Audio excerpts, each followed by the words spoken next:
Não quero que você fique cansado, não quero que você se distraia, então fique sentado aí bem à vontade, tá? Mas não se distraia, por favor. Agora não tem mais ninguém do seu lado, tá? Só estamos eu e você aqui. Você me ouve por este momento e que Deus fale conosco nesta hora. Amém?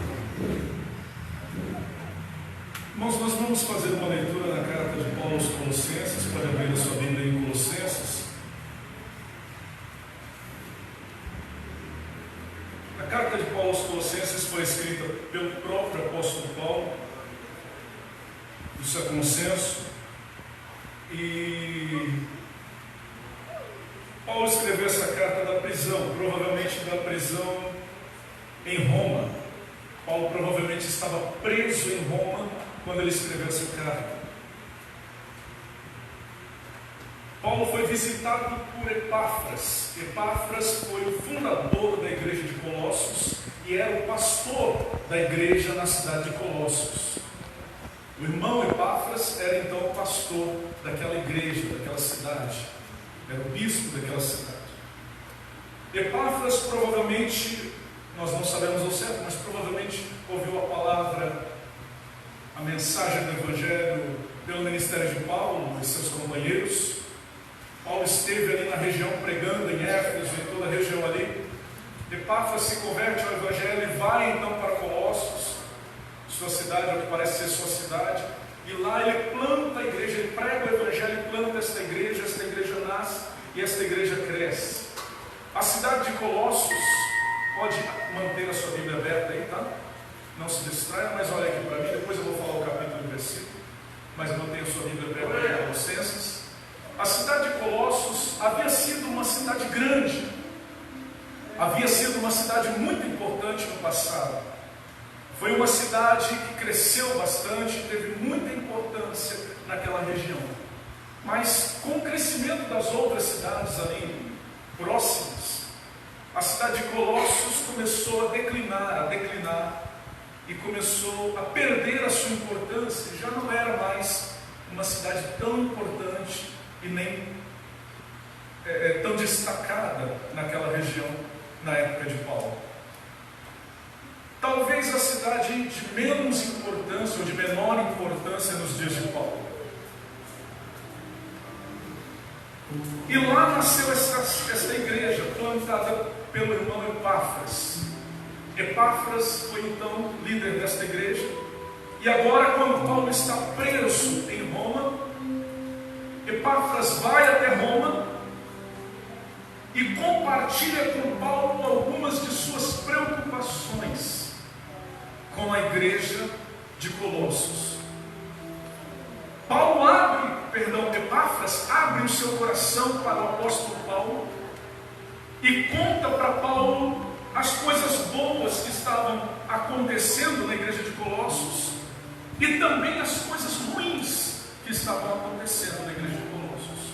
Não como quem vai simplesmente dar uma notícia ou fazer uma fofoca, não, mas como quem está preocupado, como um pastor que ama o seu rebanho e que está preocupado com o seu rebanho.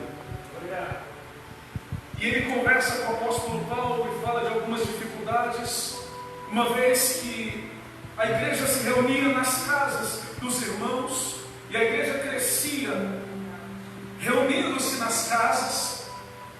Alguns mestres, alguns pregadores, alguns ensinadores se infiltraram no meio da igreja e começaram a ensinar coisas que não condiziam com a verdade bíblica. Começaram a ensinar heresias, começaram a ensinar falsas doutrinas no meio da igreja, no seio da igreja. E então Epáfras conversa com o apóstolo Paulo e fala sobre as suas preocupações. E Paulo então escreve essa carta, entrega esta carta para o pastor Epáfras, para que Epáfras volte então à sua cidade de Colossos e possa abrir ali aquele pergaminho e ler aquela carta para a igreja de Colossos, dizendo: olha, irmãos, aqui está a carta que o apóstolo Paulo, o grande homem de Deus, escreveu para nós, nos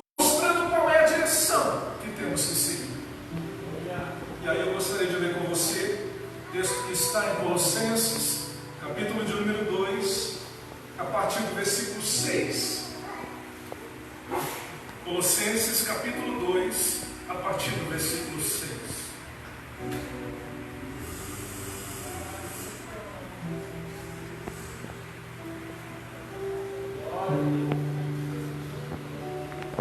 Colossenses capítulo 2, a partir do versículo 6. Nós acharam? Está escrito assim: sendo assim, da mesma forma como recebeste a Cristo Jesus, o Senhor, também andai nele, alicerçados e edificados nele, transbordando em gratidão.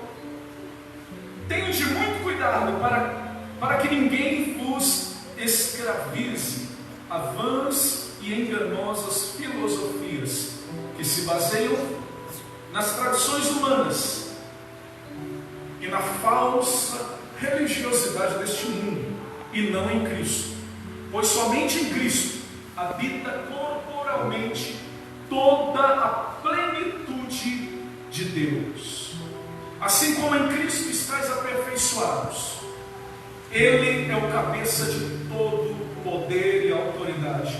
Nele também fostes circuncidados, não por intermédio de mãos humanas, mas com a circuncisão feita por Cristo, que é o despojar da carne pecaminosa.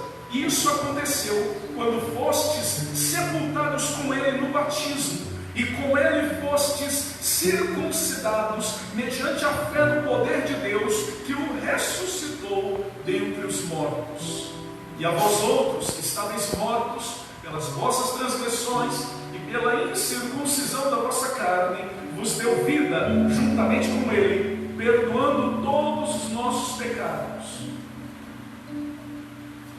E cancelou, versículo 14, preste atenção, e cancelou a escrita de dívida que consistia em ordenanças e que nos era contrária. Ele a removeu completamente, pregando-a na cruz, e despojando as autoridades e poderes malignos, fez deles um espetáculo público, triunfando sobre eles na cruz. Portanto, ninguém tem o direito de vos julgar pelo que comeis, ou pelo que bebeis, ou ainda com relação a alguma festa religiosa, celebração das luas novas ou dos dias de sábado. Estes rituais são apenas sombra do que haveria de vir. A realidade, todavia, encontra-se em Cristo.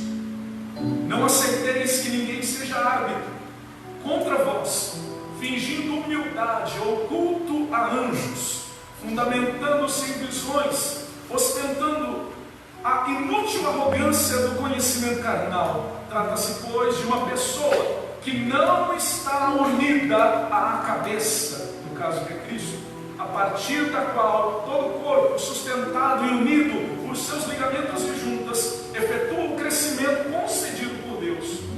Considerando que morrestes com Cristo para as tradições humanas e falsa religiosidade deste mundo, porque vós, por que? Aí vem uma pergunta, né? Por que vos sujeitais ainda a tais ordenanças, como se pertencesseis a este sistema de valores? Não mais obedeçais a regras como estas: não toqueis, não proves, não manuseis. Todas essas regras estão destinadas a desaparecer pelo uso, pois se baseiam em ordenanças e ensinos meramente humanos. Esses regulamentos têm de fato aparência de sabedoria, com a sua pretensa religiosidade, falsa humildade e rígida disciplina do corpo, mas não tem valor algum para refrear as paixões da carne. Amém. Esta é a palavra do Senhor. Olha aqui para mim, eu quero que você entenda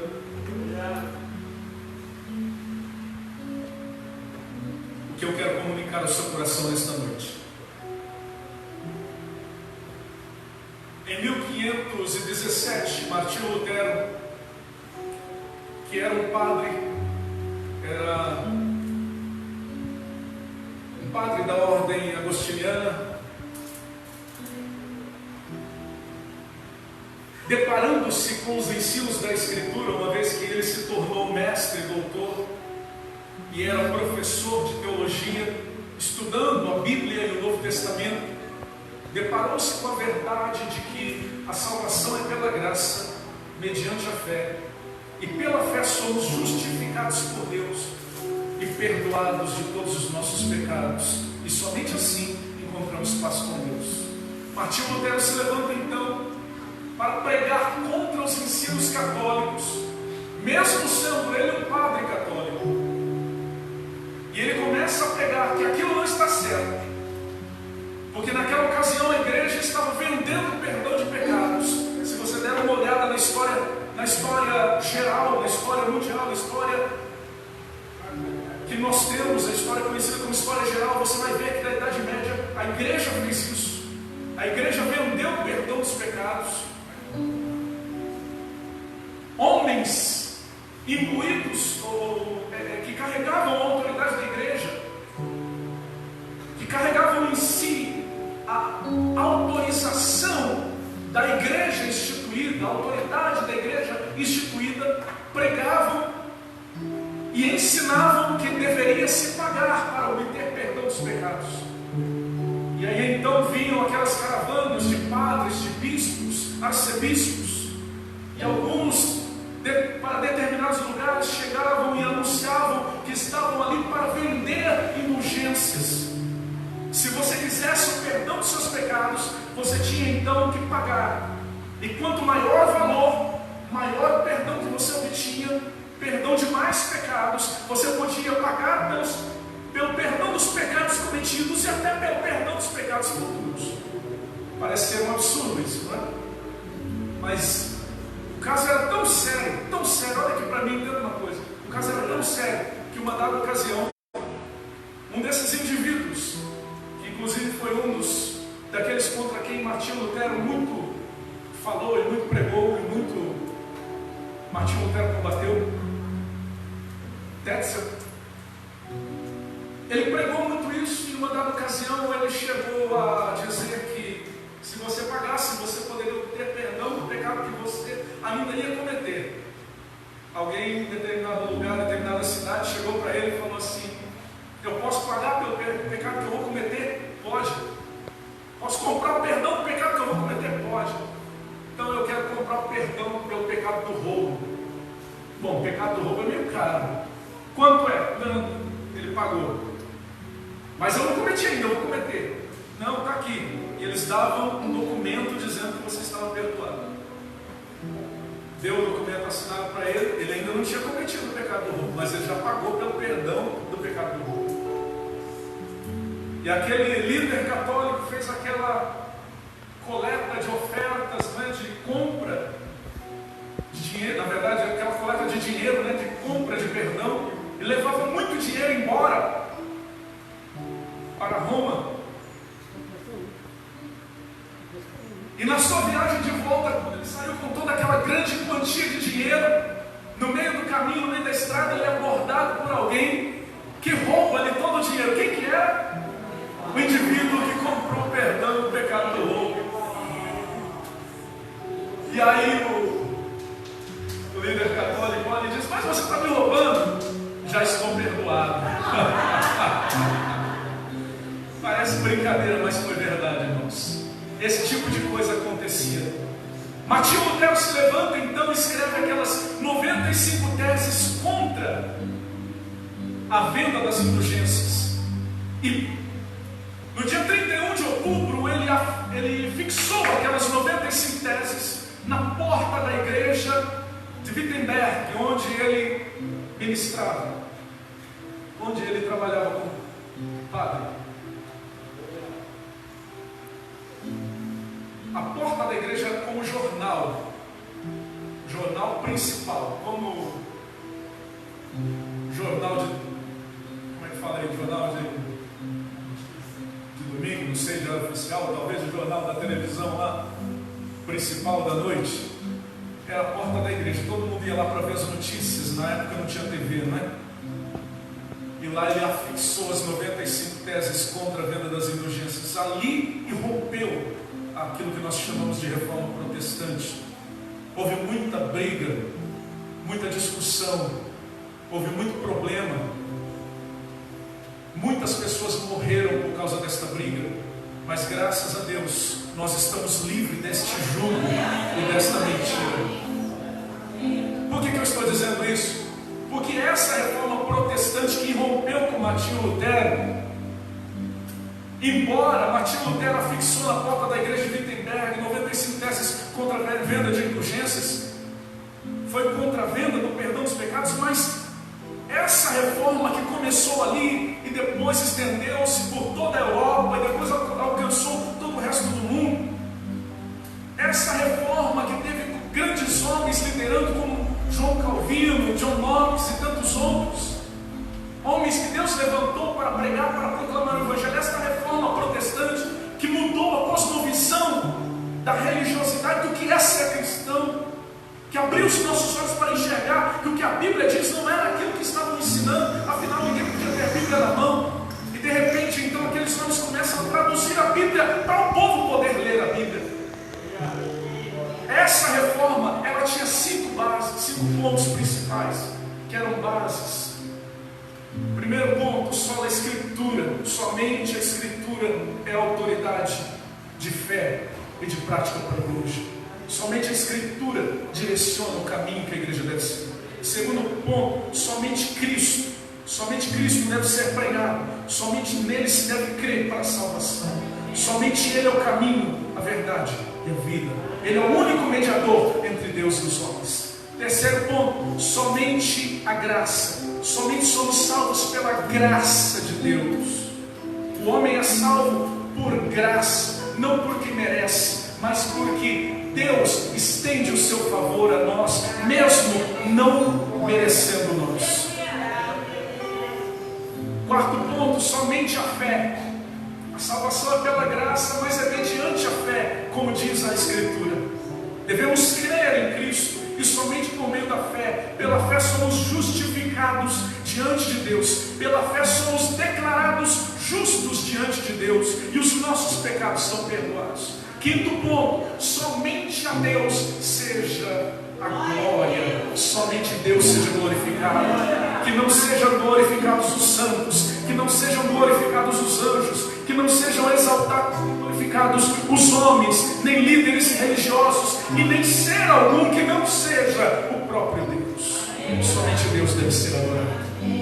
Esses eram os 5 pontos bases da reforma protestante, que se iniciou no século XVI. O que eu quero dizer com isso? Eu quero dizer com isso que a mensagem cristã pregada pela igreja protestante é esta. Temos como nossa autoridade sobre nós, autoridade para crermos nela, para seguirmos, para obedecermos, para dirigir os nossos passos à palavra de Deus somente.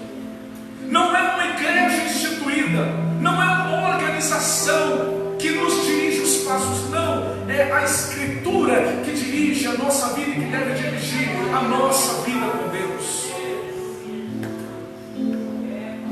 E a Escritura nos ensina que só há um mediador entre Deus e os homens. Somente há um nome pelo qual importa que sejamos salvos, e esse é o nome de Jesus Cristo. O nome diante do qual todo joelho se dobrará. E esse nome oferece para nós graça. E quando cremos nesse nome, obtemos justificação, perdão dos pecados, salvação, redenção. Somos adotados na família de Deus, como filhos do Deus Criador, do Deus eterno e soberano. Por que eu estou dizendo tudo isso? Porque nessa cidade de Colossos que nós lemos aí, lá na época do apóstolo Paulo, no início da igreja, levantou-se um grupo de líderes, de pregadores, que começaram a pregar que só Cristo não era suficiente, que só Cristo não bastava. E a igreja se reunia nas casas. Não havia templos como esse para a igreja se reunir. A igreja se reunia nas casas dos irmãos ainda. Era o começo da igreja. Embora a igreja já era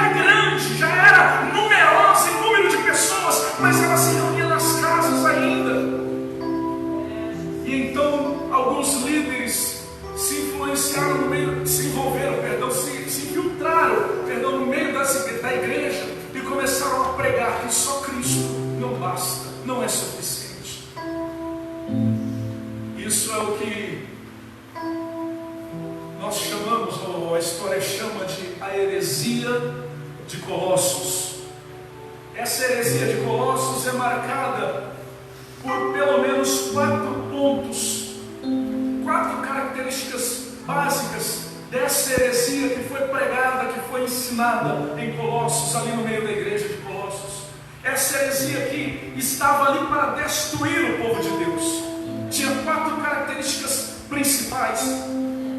Ela era marcada pelo gnosticismo, e eu já vou explicar o que é isso. Ela era marcada pelo judaísmo e pelo legalismo, ou pelo legalismo do judaísmo.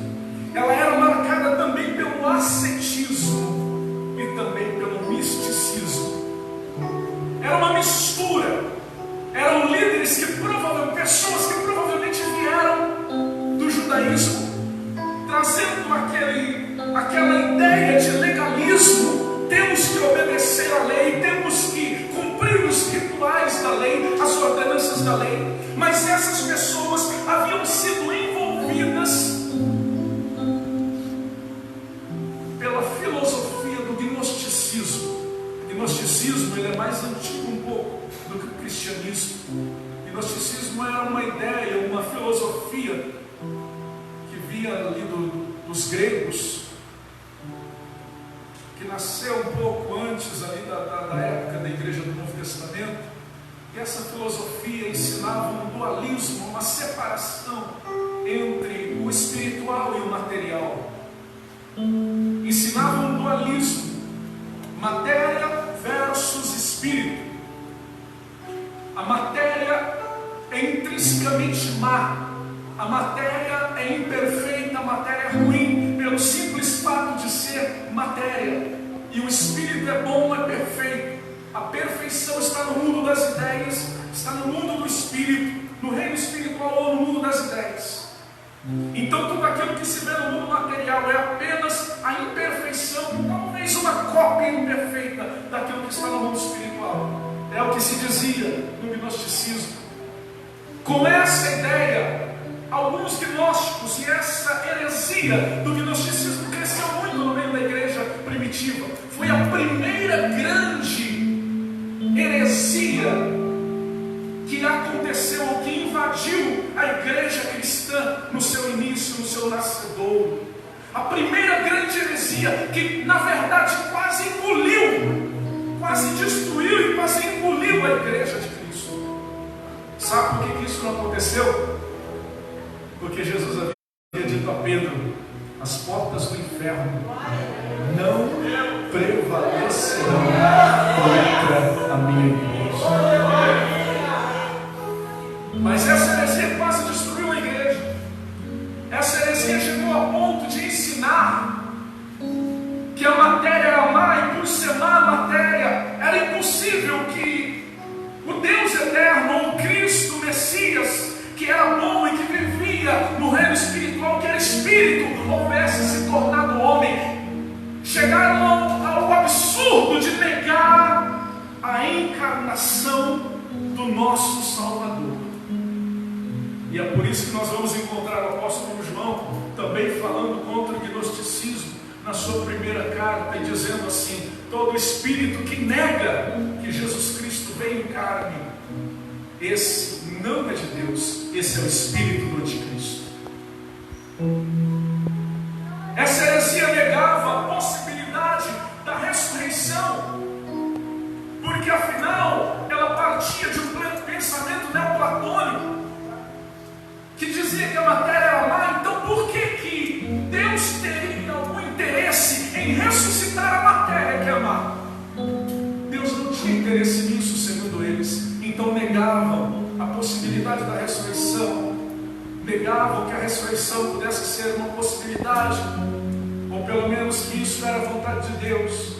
Iam contra o ensino cristão de que Jesus ressuscitou, de que Ele nasceu como homem, se encarnou, o Verbo se fez carne, de que Ele morreu na cruz e de que Ele ressuscitou no terceiro dia. Iam contra o ensino cristão de que nós, um dia, quando Jesus voltar, ressuscitaremos em corpo glorificado para estarmos para sempre com o Senhor. E afinal, aqui eu quero abrir um parênteses e dizer a você que a grande esperança do cristão não é morrer.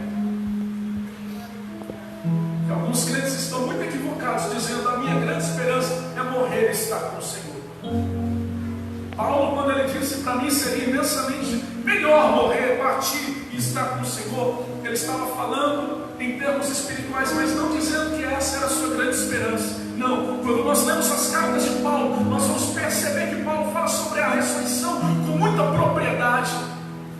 Quando ele escreve aos Coríntios, ele diz que a ressurreição é o grande clímax de toda a consumação da história da salvação, ou do plano de Deus para a salvação do homem. E quando Jesus voltar, ele escreve isso aos Tessalonicenses, ele escreve isso aos Coríntios, ele escreve isso nas suas cartas, ele pregou isso e foi rejeitado por muitos por pregar isso. E ele diz: quando ele voltar, nós ressuscitaremos. Essa é a grande esperança do cristão. Essa deve ser a tua grande esperança: ressuscitar para estar com o Senhor em um corpo de glória. Até porque tem um corpo humano lá em cima. Sabia disso? Tem um corpo humano lá em cima. O nosso Deus, Ele se fez carne, habitou entre nós, morreu, carregou os nossos pecados na cruz, morreu sim, verdadeiramente, mas ressuscitou ao terceiro dia, subiu aos céus, glorificado, e o corpo dele está lá. Existe um corpo humano lá na glória, é o corpo bendito de Jesus, o corpo glorificado do Cristo exaltado. O nosso Deus é Deus e homem hoje. Plenamente Deus e plenamente homem. Essa heresia que invadiu a igreja de Colossos. Essa igreja buscava escravizar a mente dos irmãos. No texto que nós lemos aí, se você tiver a sua Bíblia, você pode acompanhar. Versículo de número 8 está escrito: tende muito cuidado, irmãos, para que ninguém vos escravize. Eu sei que algumas versões, ou pelo menos a maior parte das versões, está escrito aí: não vos enredar, não fazer de vocês uma presa ou coisa parecida. A palavra significa fazer uma armadilha e prender um animal em uma armadilha, escravizar alguém e tornar alguém escravo. O que Paulo está dizendo é isso: tenha cuidado, irmão, para que ninguém faça de você um escravo. Para que ninguém faça de você um escravo em seus pensamentos, em sua fé, naquilo que você vive como religiosidade. E ele continua dizendo que ninguém vos escravize com vãs e enganosas filosofias. Ele chama essa heresia de uma filosofia vã, vazia, oca, sem consistência. Ele chama essa heresia de enganosa, como está em algumas Bíblias, sutileza, não é? Sutil, algo enganoso. Ele chama essa heresia de tradições humanas, está aí no versículo 8 ainda, se baseiam nas tradições humanas. O que ele está dizendo com isso? Ele está dizendo que essa heresia, ou essas heresias pregadas ali, eram provenientes do raciocínio humano, provenientes da mente humana caída e afastada de Deus. E ele continua dizendo: se baseia nas tradições humanas e nos rudimentos deste mundo, e não em Cristo. Na minha Bíblia, que eu estou usando aqui hoje, está na falsa religiosidade. E já eu explico para você por que está escrito assim na minha Bíblia. Se você pegar a versão Almeida, século 21, está escrito lá: espíritos elementares deste mundo. Sabe por quê? Porque até algum tempo atrás ninguém entendia muito bem o que significava esses rudimentos do mundo. Mas no meio do século passado foi descoberta uma grande biblioteca gnóstica, uma grande biblioteca desta seita, que estava perdida, foi achada, com livros antigos que datam da época do gnosticismo, no primeiro, segundo e terceiro século. E essa biblioteca continha documentos dos gnósticos, livros dos gnósticos, que diziam que esses rudimentos, isso que a Bíblia chama, que Paulo aqui chama de rudimentos deste mundo, Eles entendiam como espíritos elementares, como espíritos, seres espirituais, anjos, ou como diz Paulo, principados e potestades, seres espirituais que estavam nas regiões celestes. Na linguagem gnóstica, algumas palavras são muito importantes e são palavras que Paulo pega e usa aqui. Rudimentos desse mundo, plenitude, na verdade é pleroma, que é plenitude, rudimentos desse mundo, principados e potestades, algumas outras palavras assim. Paulo usa aqui para dizer: olha, isso que eles estão dizendo, que eles estão ensinando, é mentira. Paulo está dizendo: olha, eles estão tentando escravizar vocês, estão tentando escravizar vocês com filosofias enganosas, filosofias vazias, ocas e vãs, filosofias que se baseiam nas tradições humanas, naquilo que procede da mente humana, filosofias que se baseiam, estão fundamentadas em relacionamento com seres espirituais. Gnosticismo, pelo menos essa heresia de Colossos, essa mistura de gnosticismo que havia lá em Colossos, ela trazia um aspecto de misticismo. Ela misturava misticismo, visões, aspectos de espiritualidade falsa, de uma suposta espiritualidade, relacionamento com anjos, culto a anjos, reverência a anjos. E aqui eu quero fazer uma observação para você. Quero que você preste muita atenção nisso. Fuja disso. Talvez você está até pensando: por que essa mensagem está sendo pregada aqui hoje? Porque todas essas coisas estão presentes hoje na igreja. Infelizmente, a heresia de Colossos está presente hoje nas igrejas.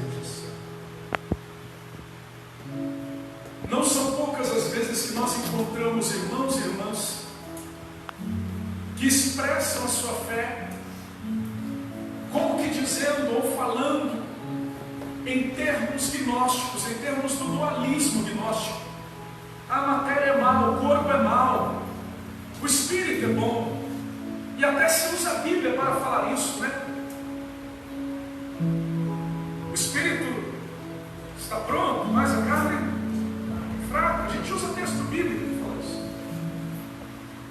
O problema não é citar o texto bíblico, o problema é você isolar o texto bíblico e pregar uma heresia que já foi combatida lá atrás pelo próprio apóstolo Paulo. Porque uma das coisas que estavam envolvidas na prática desta seita era o ascetismo. Sabe o que é ascetismo?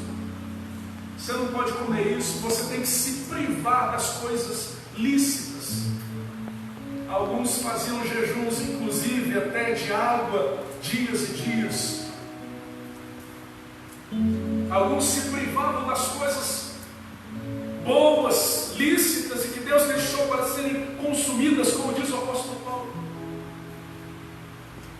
buscando uma espiritualidade superior, buscando um relacionamento mais íntimo com seres espirituais, porque eles acreditavam que eles precisavam relacionar-se com estes seres espirituais, supostamente anjos, porque estes seres espirituais fariam a mediação entre eles e Deus, entre o homem e Deus. E isso é o que vai contra o ensinamento da Escritura, porque a Bíblia diz que só há um somente mediador entre Deus e os homens, e o nome dele é Jesus Cristo, um único mediador entre Deus e os homens. Eles ensinavam que você precisa cultuar os anjos, aplacar os anjos ou espíritos, que você precisa de alguma forma agradar esses seres, manter um relacionamento com eles, para que você possa se achegar a Deus, ou que eles possam mediar a sua chegada a Deus. Paulo se levanta para dizer não, não. Paulo se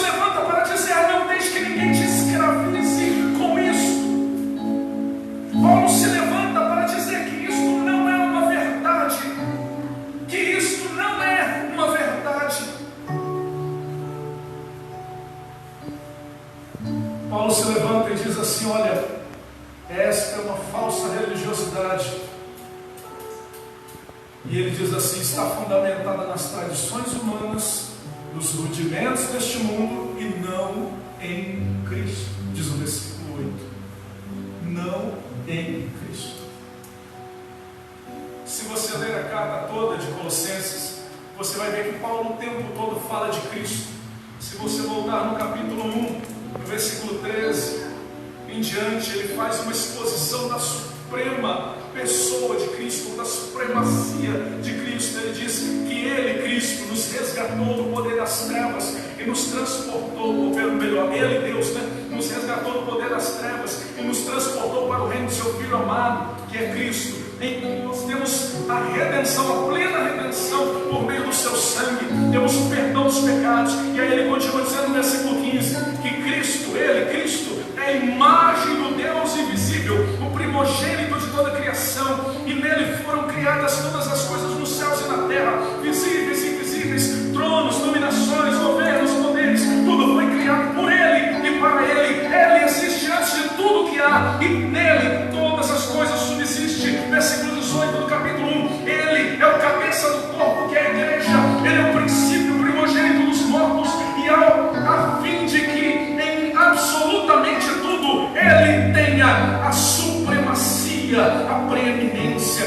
Por quê? Porque diz o versículo 19, foi do agrado de Deus que nele habitasse toda a plenitude. Nele habitasse toda a plenitude. Continuando o nosso texto aqui no versículo 9 do capítulo 2, versículo 9, Paulo diz assim: somente em Cristo habita corporalmente toda a plenitude de Deus. Quando Paulo fala isso, ele está quebrando no meio aquela heresia, ele está combatendo aquela heresia, dizendo: olha, vocês dizem que a matéria é má, vocês dizem que a matéria não pode se unir ao Espírito, e portanto vocês negam a pessoa de Jesus. Mas eu quero dizer que nele, no corpo físico de Jesus, habita toda a plenitude de Deus. O todo de Deus está em Cristo. O tudo de Deus está em Cristo. A plenitude de Deus está em Cristo. O pleroma, já que eles gostavam tanto dessa palavra, o pleroma está em Cristo. Aquela heresia chegava aos irmãos dizendo: olha, nós, no nosso ensinamento, vamos oferecer a vocês o pleroma. Paulo vem e diz: não, o pleroma está em Cristo. Você não precisa do conhecimento gnóstico, você não precisa desse conhecimento secreto que eles ensinam, você só precisa de estar em Cristo. Cristo somente. Cristo somente. Eles ensinavam a necessidade de uma gnose. Gnose era o que eles chamavam de um conhecimento secreto. Ninguém tinha esse conhecimento, segundo eles. Somente aqueles que eram iniciados nos ensinos deles recebiam esse conhecimento. Eles chegavam a dizer que nem os apóstolos haviam recebido esse conhecimento. E Paulo se levanta e diz: olha, não, isso não é verdade. Diz o versículo 11: nele também, versículo 10, perdão, nele, em Cristo, estáis aperfeiçoados. Vocês, irmãos, estão aperfeiçoados em Cristo. Vocês não precisam de mais nada. De mais nada. Olha aqui para mim um momento. Eu não sei se vai dar tempo para eu concluir tudo que eu quero dizer, tem muita coisa. Mas o que eu quero dizer a você é que essa heresia tentava ensinar que você precisava de um conhecimento secreto que ninguém tinha, só eles. E Paulo diz: isso é mentira, você não precisa de nada, você só precisa de Cristo. Essa heresia dizia que você precisava ser uma seta, você precisava subjugar o seu corpo, maltratar o seu corpo, sacrificar o seu corpo para se santificar e obter uma espiritualidade superior e alcançar, por meio dos anjos, uma mediação para chegar a Deus. Paulo diz: isso é mentira, você só precisa de Cristo, porque Ele é o único mediador entre Deus e os homens,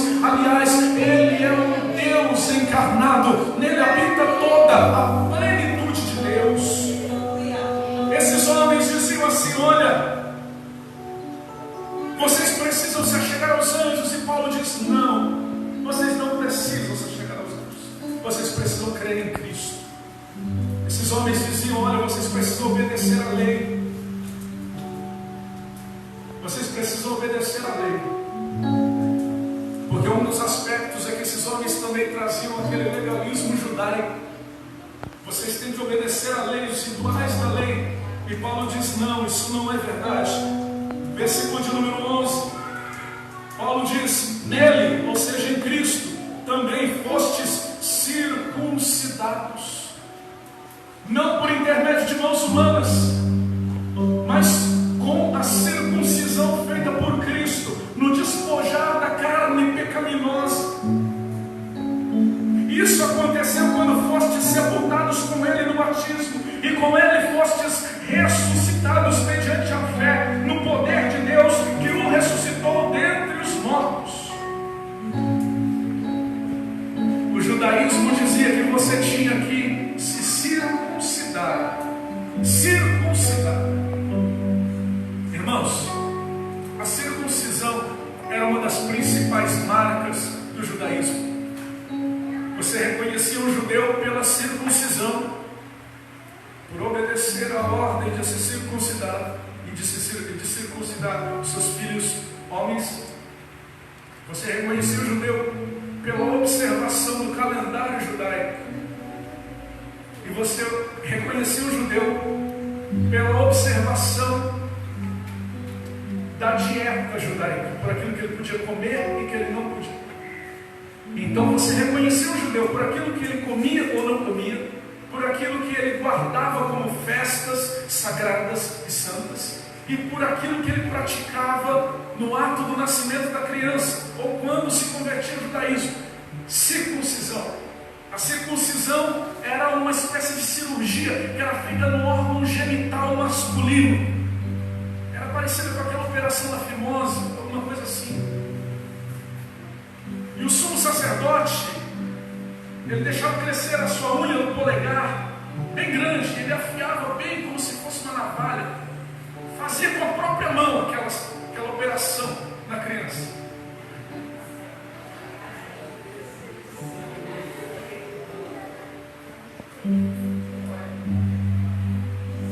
Parece cômico se não fosse trágico, né? Mas era assim que funcionava. É por isso que Paulo usa aqui essa expressão: em Cristo vocês, irmãos, foram circuncidados, não por mãos humanas, porque era com a mão mesmo. Mas Paulo diz assim: olha, vocês não precisam mais da circuncisão,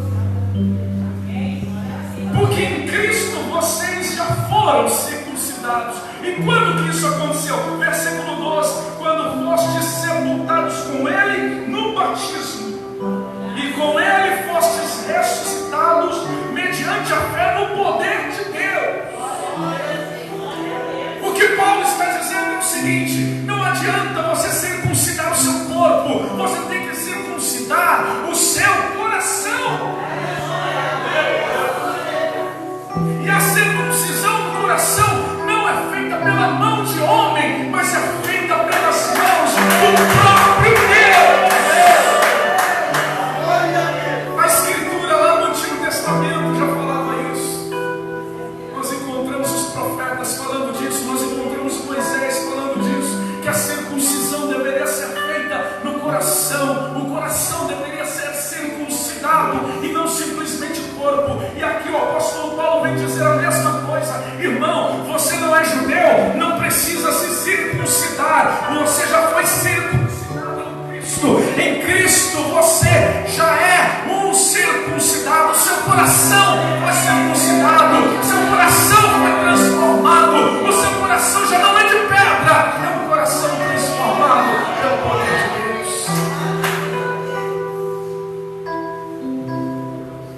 Paulo então vem combater esse legalismo. E ele continua. Versículo 13 ele diz assim: vós, irmãos, estáveis mortos pelas vossas transgressões e pela incircuncisão da vossa carne. Quando estáveis mortos e quando estavam na incircuncisão da vossa carne, está escrito aí: Ele vos deu vida. Ele vos vos deu vida, juntamente com Ele, perdoando todos os vossos pecados. Olha aqui para mim, entenda uma coisa, preste atenção numa coisa, mas olha aqui para mim. Você já estudou a leitura, já leu aí na sua Bíblia, olha aqui para mim. Paulo está dizendo aqui, ó, vocês ainda eram incircuncisos, diz o final do versículo, quando vocês foram perdoados. Ou seja, para que circuncisão? Para que voltar para trás? Se o que Deus está fazendo está lá na frente já, você quer voltar para trás? E talvez você que está aqui hoje esteja pensando assim, por que essa palavra? O que tem a ver conosco? Olha aqui para mim. Olha aqui para mim, não se distraia, por favor. Entenda o que eu vou te dizer. Por quê que essa palavra é importante para nós? Porque o legalismo está presente nas nossas igrejas. Nas igrejas brasileiras, o legalismo está presente. Em alguns casos, ou em alguns meios, é ensinado até que você tem que fazer para ser salvo. E a Bíblia não ensina isso, você não tem que fazer nada para ser salvo. Ele já fez tudo por você. É nele. Você precisa só estar nele. Mas é nele. Não é deixar de comer, não é deixar de fazer, ou não é fazer alguma coisa. É estar nele.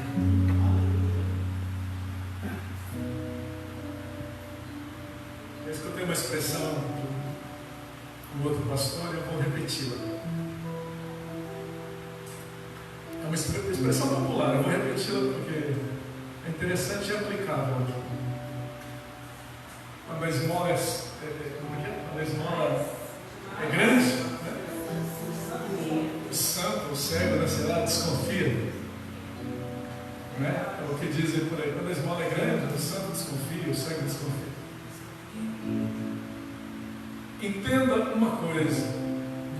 Na maioria das vezes a gente acha que esses... Vou usar esse termo, não é o termo apropriado, mas eu vou usar, tá? Nós achamos que a esmola não é esmola, é a graça de Deus, tá? Achamos que a esmola é grande demais, né? Só Cristo, não precisa de fazer nada. Não está certo, tem que fazer alguma coisa. E é aí que nós caímos no erro. Aí que nós caímos no erro. Encontramos igrejas hoje no Brasil onde você tem que colocar um candelabro de 7 braços, onde você tem que carregar uma arca, cópia da arca da aliança, onde você toca aquele chofar. Algumas igrejas, pastores estão usando a roupa do judeu, que para na cabeça, a roupa do judeu. Igrejas que estão voltando para a prática do legalismo, quando a Bíblia está dizendo que nós não precisamos mais disso, e Paulo vai dizer inclusive aqui, que tudo isso é sombra da realidade que está em Cristo. Está no versículo 17. Versículo 17. Esses rituais, ou essas coisas, são apenas sombra do que haveria de vir. A realidade, todavia, encontra-se em Cristo. Olha só.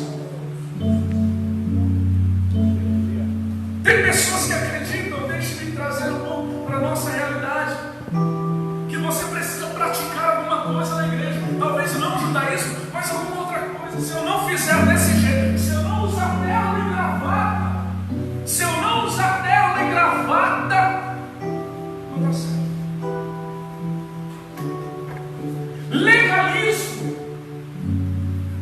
Legalismo que engessa a igreja, legalismo que rouba a simplicidade do Evangelho. O Evangelho é simples, é a pregação da pessoa de Jesus. Nós encontramos a igreja de Atos dos Apóstolos no capítulo 2, o Espírito Santo se manifesta, é derramado, as pessoas se juntam, Pedro se levanta e começa a pregar. Qual é a mensagem de Pedro? Aquele que vocês mataram, esse é o Cristo, o Filho de Deus, é Jesus Cristo. Ele morreu, mas ressuscitou ao terceiro dia.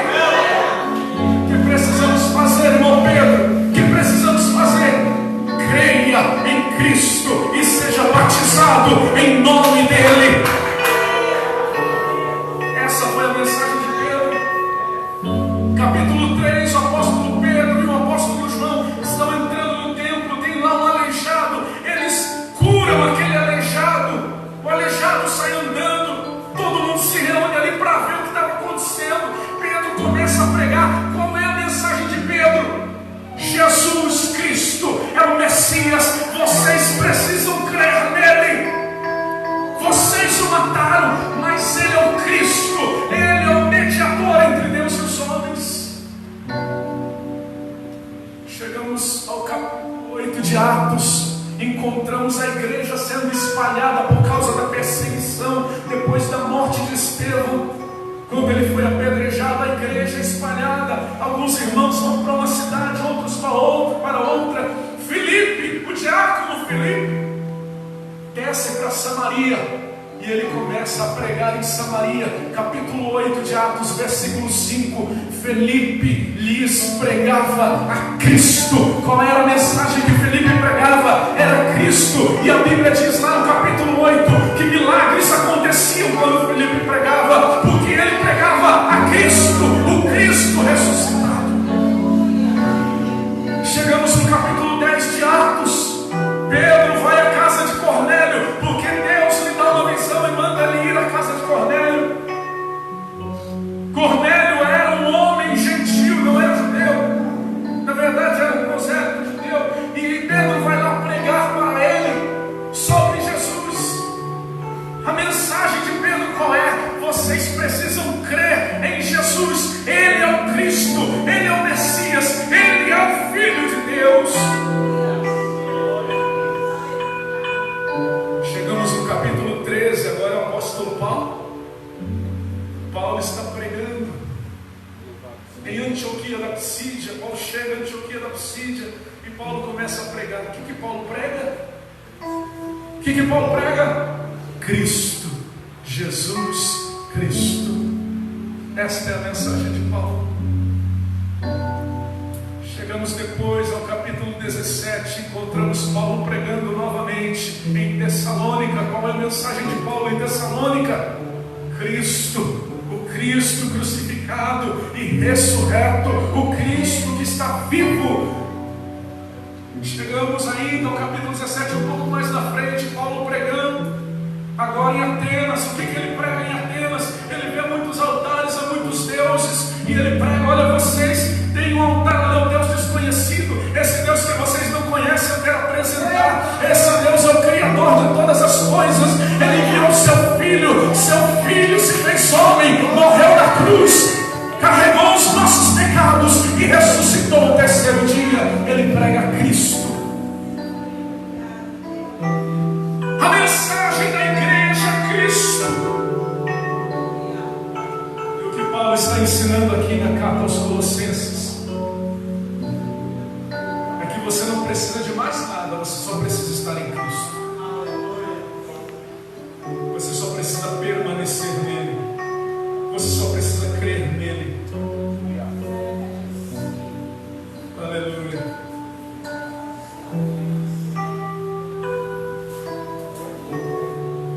Versículo de número 14. Está escrito aí que ele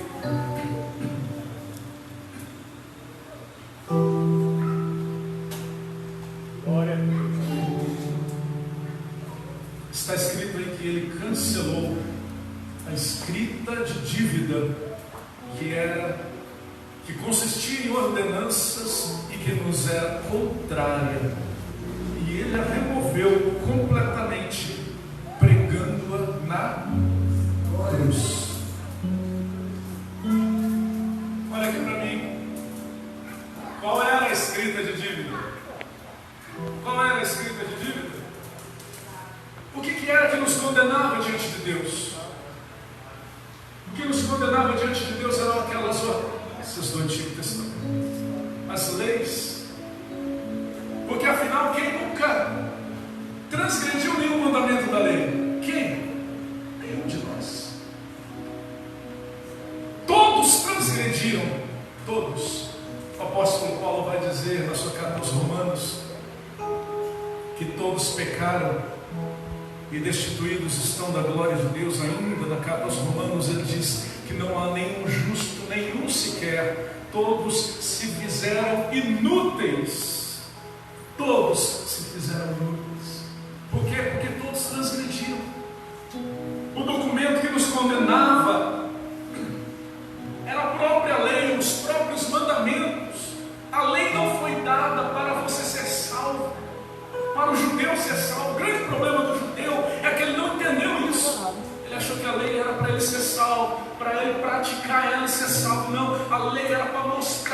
você e para mim que nem eu e nem você conseguiremos ser perfeitos diante de Deus. Nem eu e nem você vamos conseguir ser salvos pelas nossas próprias forças.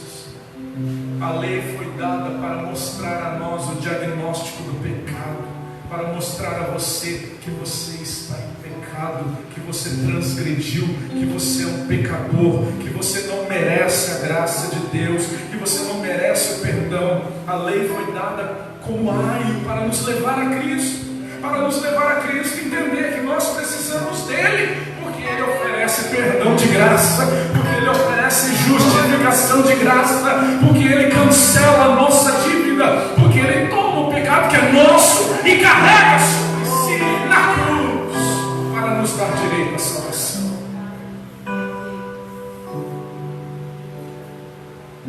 Capítulo 8 de Romanos, Paulo diz assim, que não há nenhuma condenação para quem está em Cristo Jesus.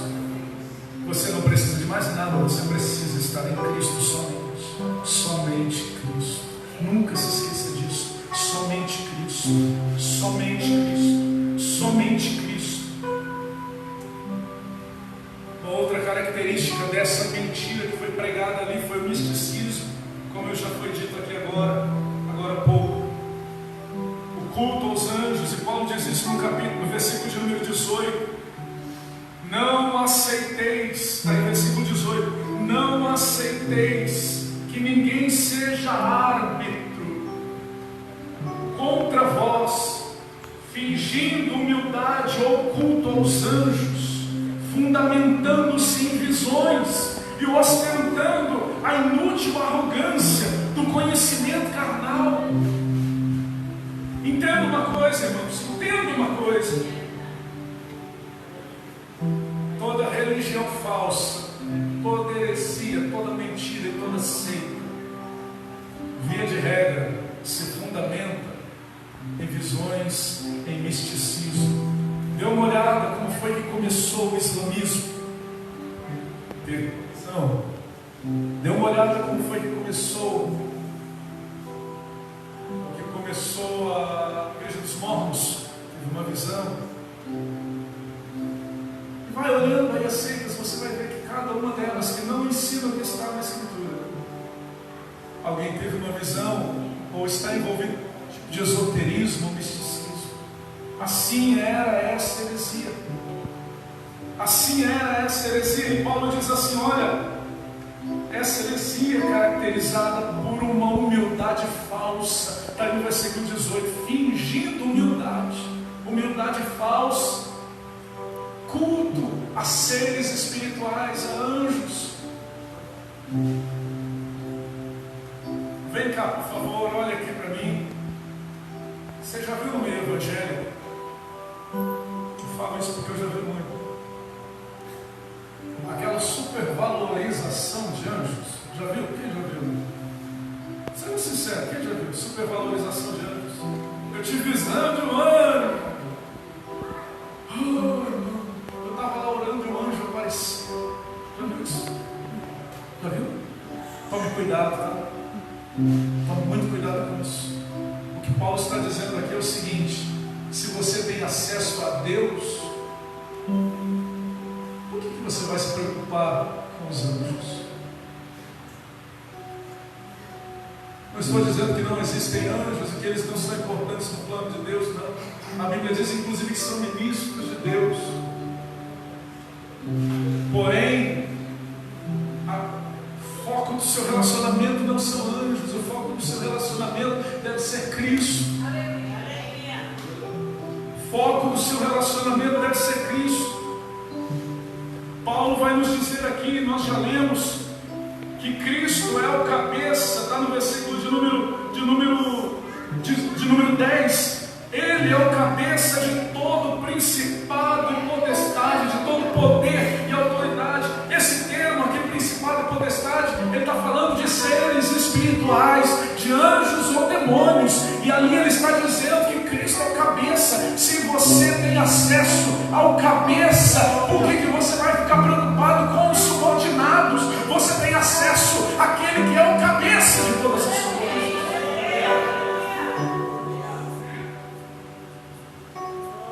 olha o que Paulo diz no versículo 19. Trata-se, irmãos, ele está falando desse povo aí que acredita em tudo isso. Esse povo que ostenta essa inútil arrogância do conhecimento carnal. Olha o que ele diz no versículo 19. Trata-se, pois, de uma pessoa que não está unida à cabeça. Quem é a cabeça? Cristo. E agora ele está dizendo, essas pessoas não estão unidas à cabeça, que é Cristo. Não estão unidas à cabeça. E aí ele continua no versículo 20, considerando, irmãos, que vocês morreram para as tradições humanas, para a falsa religiosidade deste mundo, porque sujeitai-vos ainda a tais ordenanças, como se vocês pertencessem a este sistema de valores. Por que vocês se sujeitam a isso ainda? Não obedeçais, está escrito no versículo 20, não obedeçais mais a estas regras, tal como não toqueis, não proves, não manuseis. Todas estas coisas, estas regras, estão destinadas a desaparecer pelo uso, pois se baseiam em ordenanças e ensinos meramente humanos. E aí no versículo 23 ele fecha dizendo, esses regulamentos, essas leis, esse ascetismo, esse legalismo tem aparência de sabedoria, com sua pretensa religiosidade, mas na verdade é uma falsa humildade e rígida disciplina para o corpo, que na verdade não tem valor algum. Está no versículo 19, versículo 23, final do versículo 23, não tem valor algum para refrear as paixões da carne.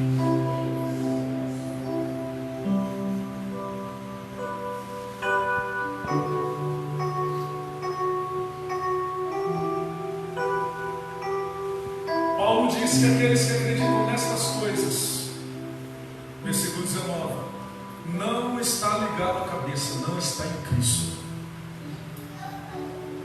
Então você não pode crer nessas coisas. Paulo diz, a Escritura nos diz aqui agora, que essa religiosidade é falsa. Essa religiosidade está munida de uma humildade falsa, de uma sabedoria aparente, parece ser sabedoria, mas é falsa. Está munida de uma pretensa espiritualidade, mas isso não tem valor algum contra as paixões da carne. Para que você vença o pecado, você precisa estar em Cristo. Para que você vença as paixões da carne, você precisa estar em Cristo. Em Cristo.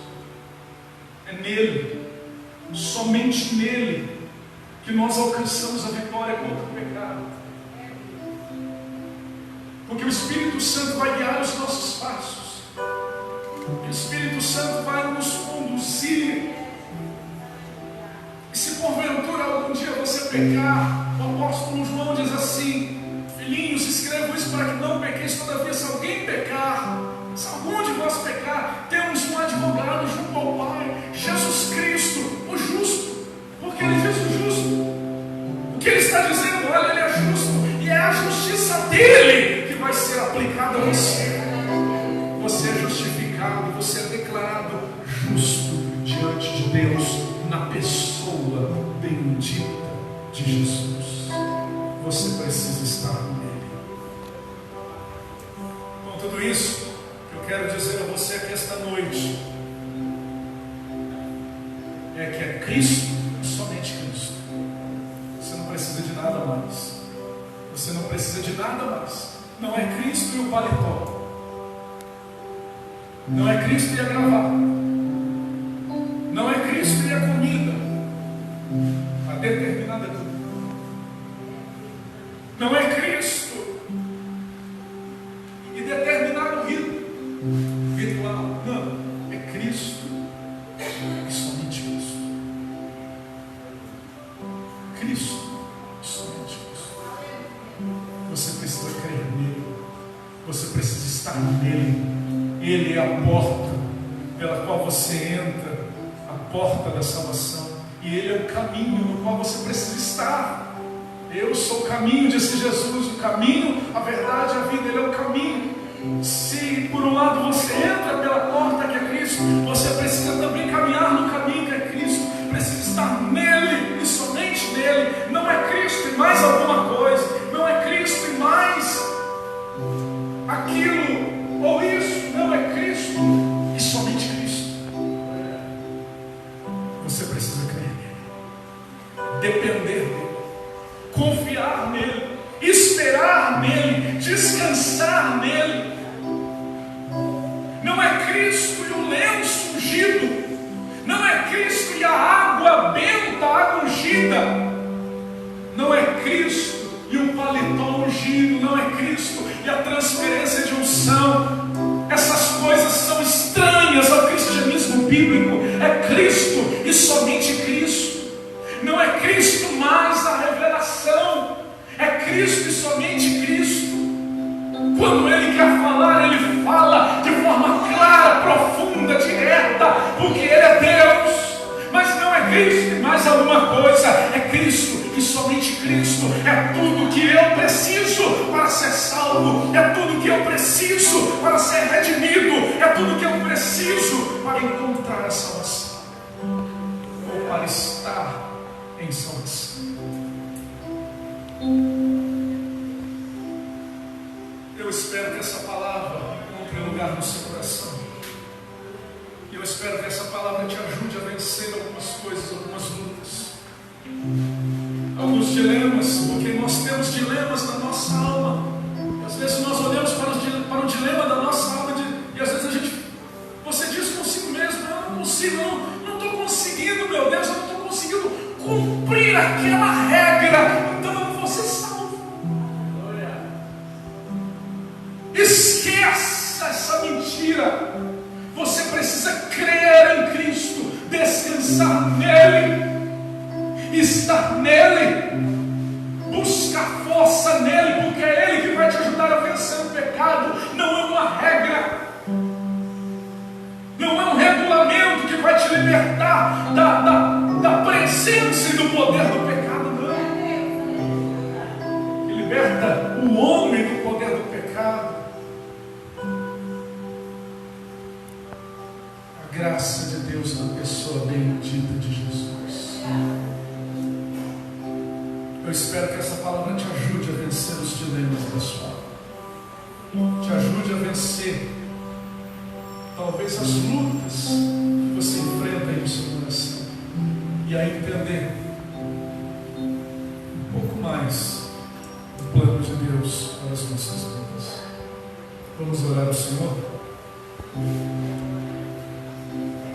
Quero convidar você para fechar os seus olhos. Se você puder ficar de pé e quiser, fique de pé, por favor.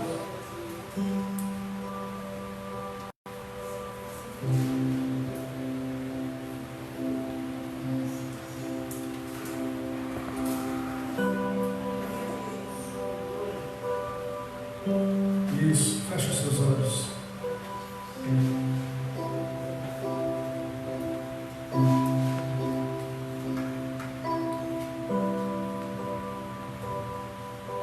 Coloque a sua vida diante de Deus agora.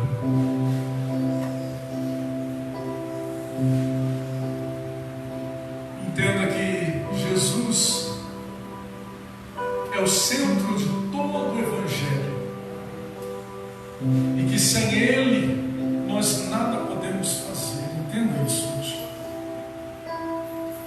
Aproxime-se dele pela fé e diga: Senhor, eu quero me despir de todo legalismo, eu quero me despir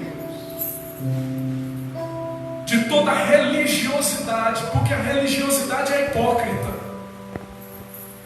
Diga para ele: Senhor, eu quero me despir de toda religiosidade, porque a religiosidade é a aparência de sabedoria e de piedade, mas ela é oca, ela é vazia. Diga para Ele: Senhor, eu quero ser um verdadeiro adorador. Eu não quero me prender ao templo em Jerusalém ou ao monte Gerizim em Samaria, mas eu quero ser um verdadeiro adorador. Eu quero estar com Cristo. Diga para Ele: Senhor, eu quero estar na Tua presença, quero depender de Ti, quero descansar em Ti, quero gozar a minha vida no Senhor, glorificar o Senhor com a minha vida e viver para a glória do Teu santo nome. Oferte a sua vida a Ele e diga: Senhor, Tu és tudo para mim. Diga para Ele: Senhor, eu quero que Tu sejas tudo na minha vida. Eu quero que Tu sejas o tudo da minha vida. Eu quero que Tu sejas o meu Senhor, o meu dono, o meu Rei, a minha busca, a razão da minha existência. Diga para Ele: Senhor, eu quero que Tu sejas o centro da minha vida. Expresse o teu amor a Ele. Diga: eu te amo, Senhor, eu quero te amar mais. Eu quero te amar mais, Senhor, eu quero te amar mais. Senhor, eu quero te amar mais. Senhor, eu quero te buscar mais. Eu quero experimentar mais de Ti na minha vida. Eu quero conhecer mais de Ti na minha vida. Diga para Ele: Senhor, eu quero mais da Tua palavra. Eu quero ler mais a Tua palavra. Eu quero compreender mais a Tua palavra. Eu quero comer mais da Tua palavra. Eu quero me alimentar mais de Ti, Senhor. Eu quero mais de Ti, Senhor. Diga para Ele: Senhor, Tu és o Verbo que estava com Deus, que era Deus, o Verbo que se fez carne. Eu quero me alimentar de Ti, Senhor, desse Verbo, desta palavra.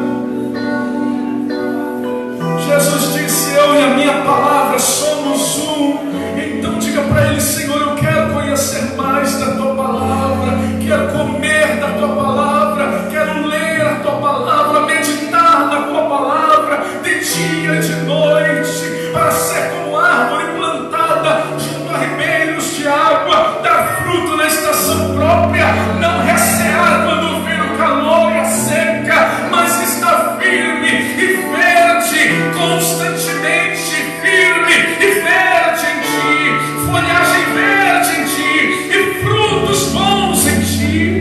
É isso que eu quero. Diga para Ele isso: é isso que eu quero, Senhor. Senhor, é isso que nós queremos. Essa é a busca da nossa alma. Como dizia o salmista, assim nós dizemos. Como dizia o salmista, assim nós repetimos: minha alma tem sede de Ti, Senhor. Minha alma anseia por Ti, Senhor. Tu és o meu tudo, Senhor. Tu és o tudo da nossa vida. Nós queremos que Tu sejas o tudo da nossa existência, que Tu sejas a razão da nossa existência. Ajuda-nos, Senhor, por meio do Teu Espírito. Vem com a Tua graça, Senhor, e visita cada um dos Teus filhos que estão aqui nesta noite, cada um daqueles que estão fracos hoje, que precisam de ajuda, que precisam de socorro, que precisam ser renovados, que precisam ser levantados. Sustenta Teus filhos, Teu povo, Senhor, e ajuda-nos a buscarmos mais em Ti, a querermos mais de Ti e a vivermos somente em Ti, para a glória do Teu santo nome. Amém, Senhor. Amém, Senhor. Graças a Deus. Graças a Deus. Que Deus abençoe a tua vida em Cristo Jesus. Que Deus abençoe a tua família em Cristo Jesus. Que Deus abençoe a tua caminhada de fé em Cristo Jesus. Amém. Eu agradeço pela oportunidade que me foi dada, pela confiança e pelo carinho dos irmãos. Amém. Deus abençoe os irmãos.